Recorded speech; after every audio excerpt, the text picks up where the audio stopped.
Hello folks, welcome. Let's see, of course, soon. I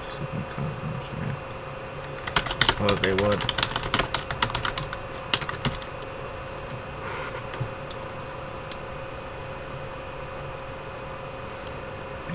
So they would. More replied.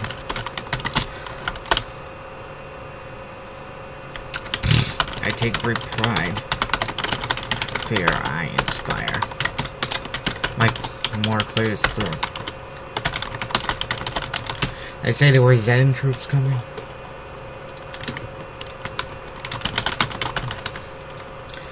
More cleared his throat. I should say there's a catch.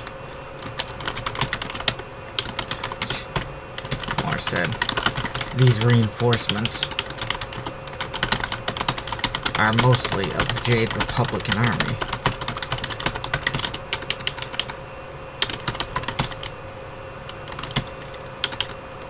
Gavin was hesitant to reply for a moment. Are we sure that it's wise to entrust the safety this facility to the GRA? Gavin asked. Many GRA have stabbed us in the back. Men have stabbed us in the back. This uprising started. While many have stayed loyal, don't tell me this is some PR stunt.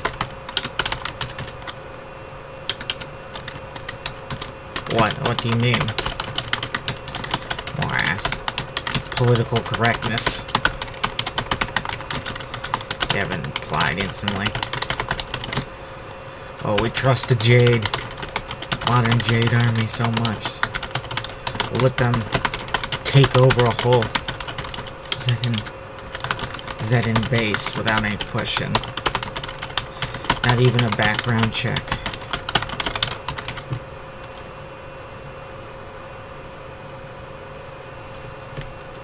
Even I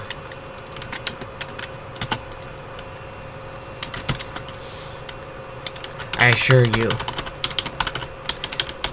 they've all been vetted. They've all been vetted.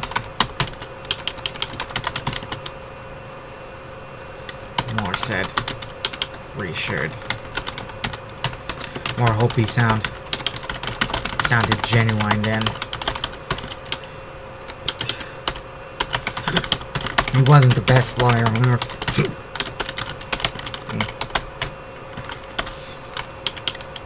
People could usually tell. He wasn't the best liar on earth.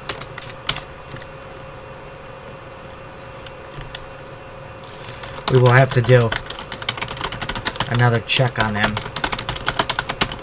when they arrive. Gavin vowed, replied firmly.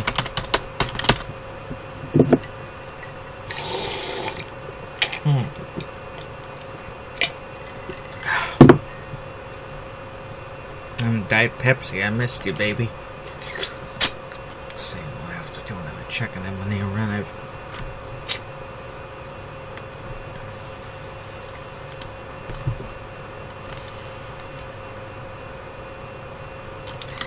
I'll be damned if I let anybody on my base I don't know. I'll damn before I let unknowns enter our base. At least in such numbers. Take it over.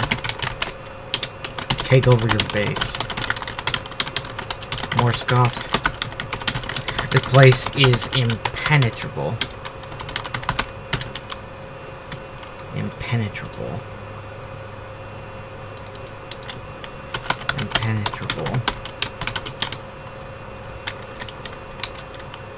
So was the Gurkhan wine.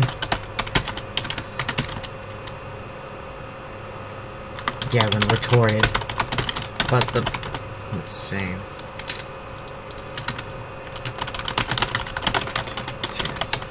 Mockingbird. Got a character named Mockingbird talking to.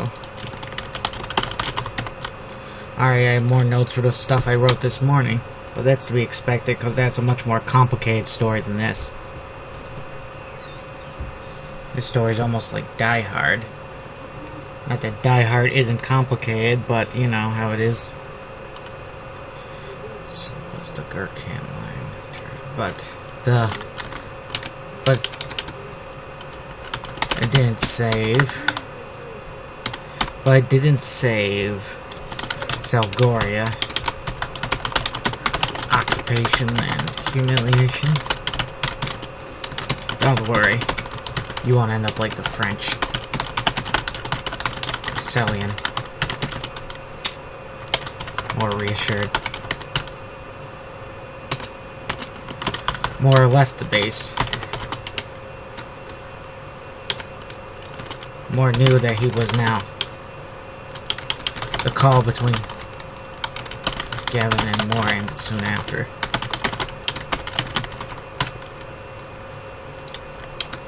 I will be at your side for the inspection, for this second inspection for the vetting. Call between Gavin soon after. Moore knew his fate was now tied to the success or failure, tied to the terrorists. If the mission failed,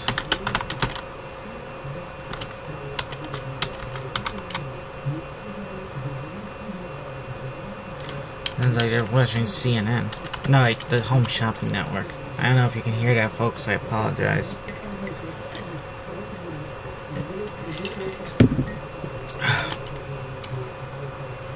If the mission fails,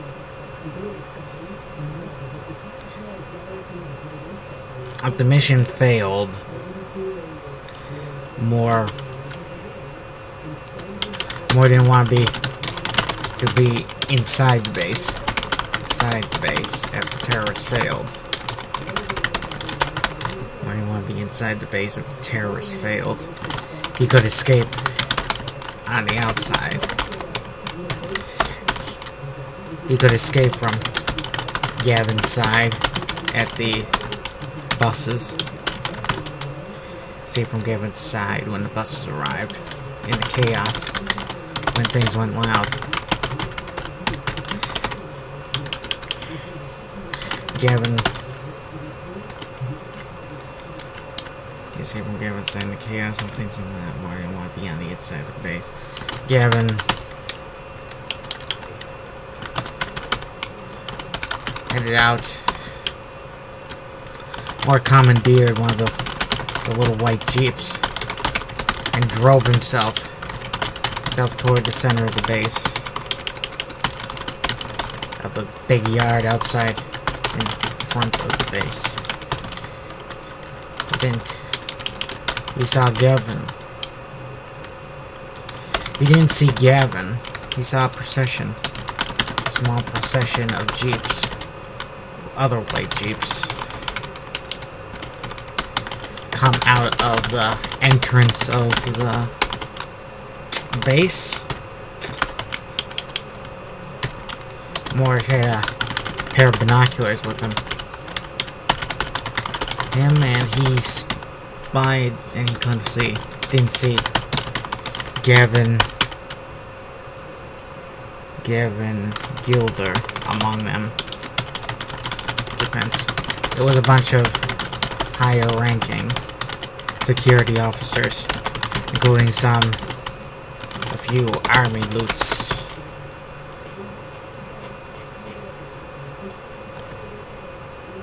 Gavin Gilder, yeah, he's there. Not coming out, huh? Muttered at Gavin, afraid that it might be terrorists. Was a reasonable fear.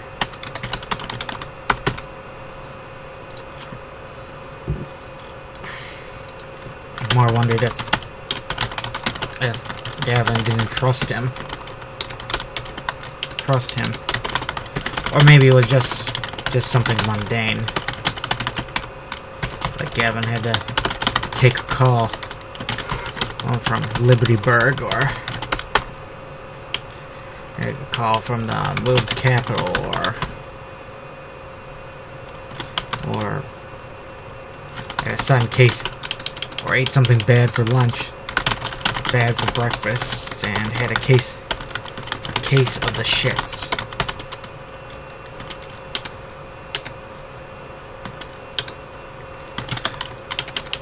Gavin was a formidable sort, a worthy enemy for the terrorists, in Moore's view. So he... maybe they'd appreciate him surviving the shootout in the yard. The Jade were all about surviving and commanding the enemy, instead of getting unceremoniously shot down in front of a bus, military bus. Moore wasn't sure he wouldn't get shot down in the same way. In the chaos during the takeover, he was dressed like any an army officer. The J wore the shoot first, ask questions later types.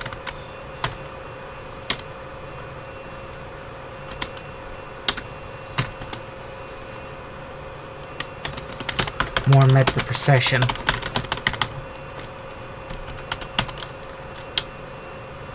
Moore followed the procession.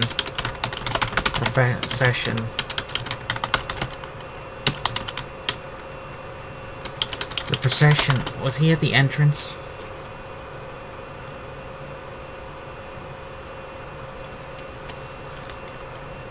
Let's see, the procession. Where is he? At the Cat Center. The Jeep procession arrived at the center of the yard. Big yard. The ranking officer among the 20 in the Jeeps was Captain Clock Nylander. He was a younger officer. Slicked down black hair, dark green eyes, and tan skin. He was handsome and looked like some guy that Moore knew in the last war. Another of the guys that didn't make it. Once again, Moore imagined his fallen comrades spitting on him and calling him a traitor from up in heaven. Moore wondered what angel spits tasted like, felt like.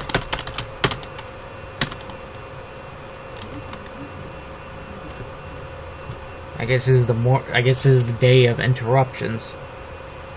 Motion detector at the front door. Yeah, there's nobody there. 9 times out of 10 when that thing goes off, there's nobody at the door. Nobody. Or there's somebody in the street. That's quite far from the door, you know? Not even on the sidewalk, in the street. I'm not sure how far off that is. That's what, 10, 15 meters?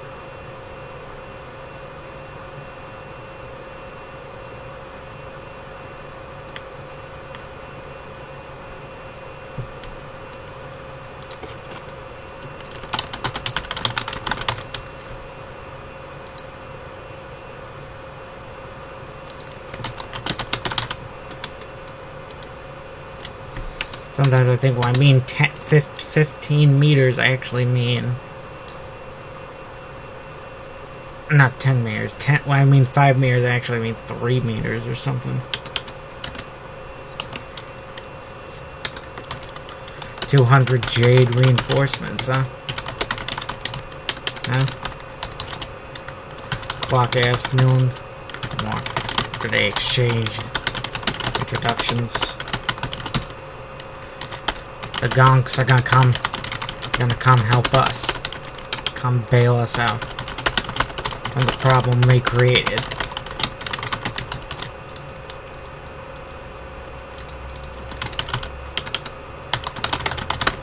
Gonk is a slur against the Jade. A fictional slur, mind you. I don't think people use it in real life for anything.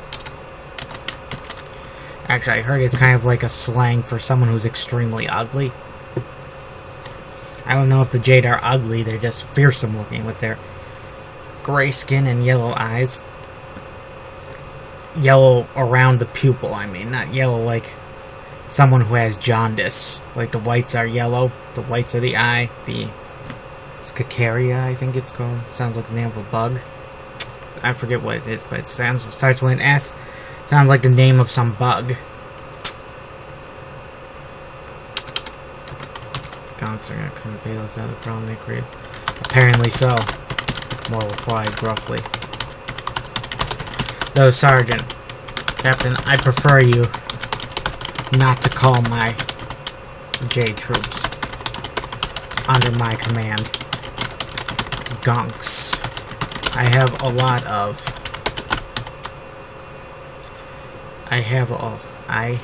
of respect for them, and you insulting them is showing disrespect to me as well. Yes, sir.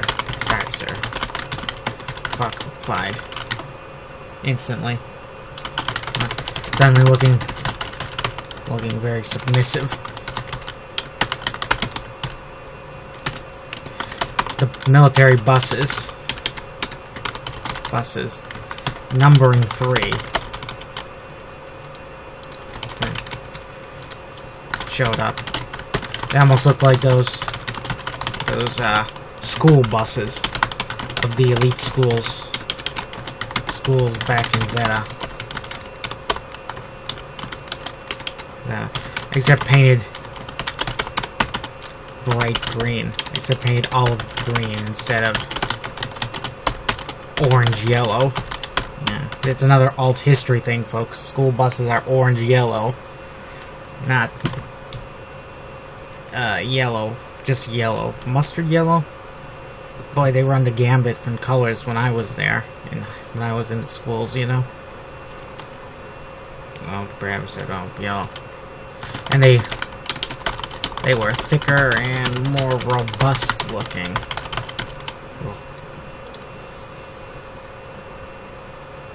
More robust looking. Like they could survive.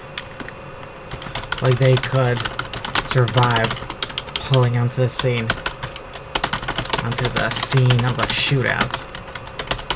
And not get taken out by a stray burst of fire through the engine. Can I come up with a new word for engine? What's a new word? What would be a new word for engine? Oil machine?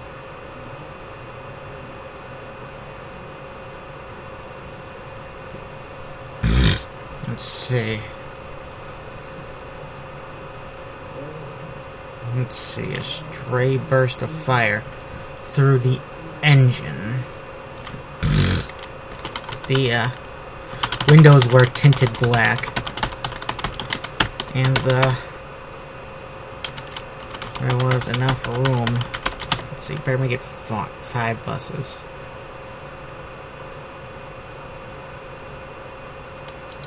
Numbering 6. 6. How many?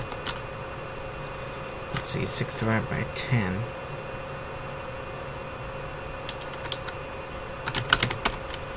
There's enough room for 40 people in each.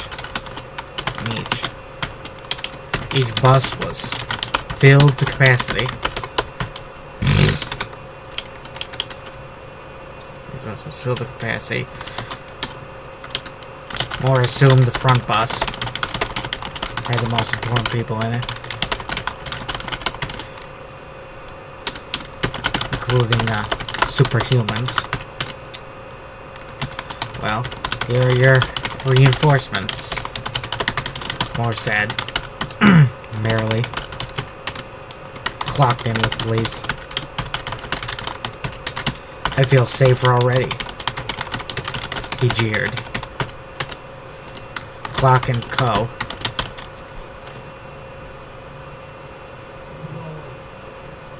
How many men out there?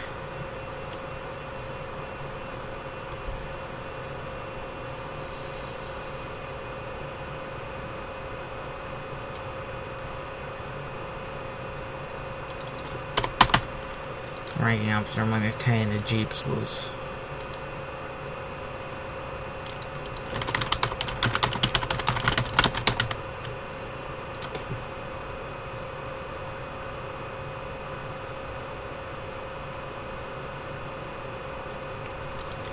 there were 10 men total.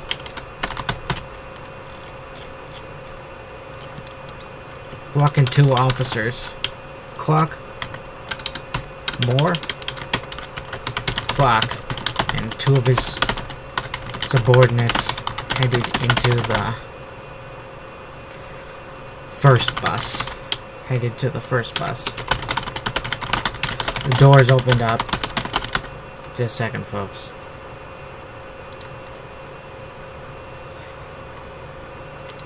I thought I got a Facebook message. Sorry, that was nothing. At the first bus, the door opened up. The metal door opened up.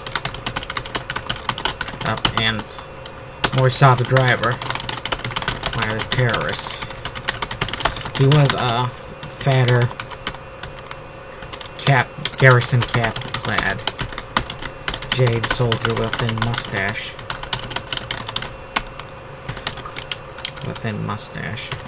He was wearing a standard Jade Army Republican Army uniform, which was a bit different than the Zetan Army, current Zetan Army uniform, but still cut in a similar way. They, slight differences to the tunic and the tunic design, naturally, and a number of buttons. The color was also different, with the Jade wearing a grayish hued woodland camo called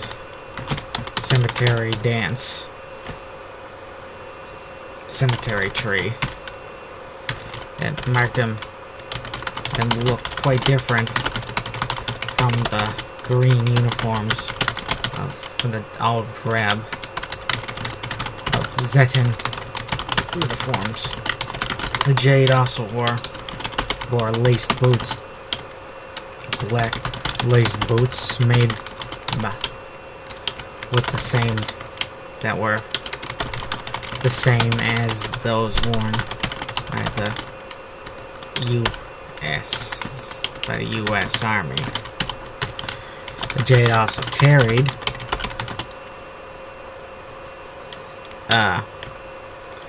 M16s.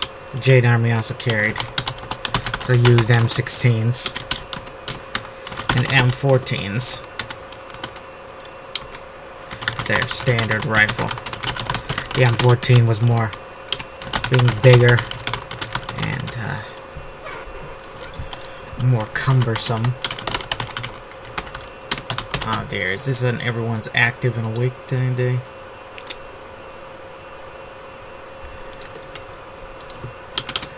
Was used more as a marksman rifle. The Jade naturally had their own. Army had its own. Also wore the same helmet and body armor as the Zetan Army. They wore their own unique insignias for rank and unit. for rank, unit, memo, and so on. Occupation, and so on.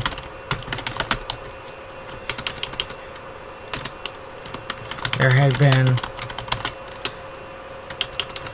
despite the clear difference between the Zetin and Jade uniform, there had been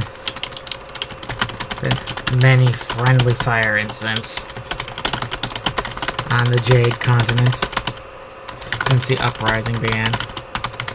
It didn't help that many Jade troops had defected or went on rampage and went postal on postal. Did I use that term before? Or went postal on their Zetin allies since the uprising started. Didn't help that many Jade troops had defected or went postal on their Zetin allies since the uprising started. Many Zetin troops had a very unfavorable view of the Jade troops as a result, and many viewed them as a great burden, not an assistance, not any sort of help.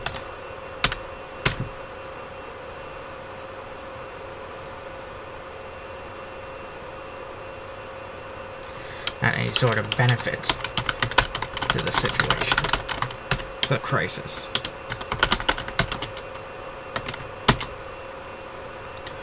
Rare to see a Jade that fat, Clark said to Moore with a chuckle, and addressed the Jade in his own tongue, which surprised both Moore and the Jade.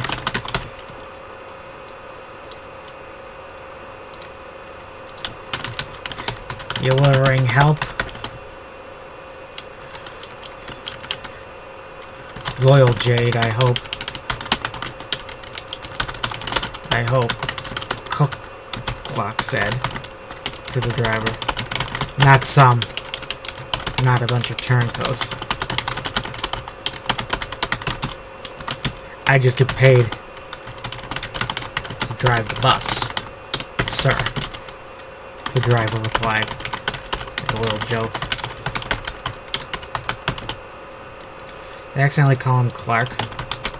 Hopefully not. Oh, look at the time, folks. Gotta go. Have a nice day.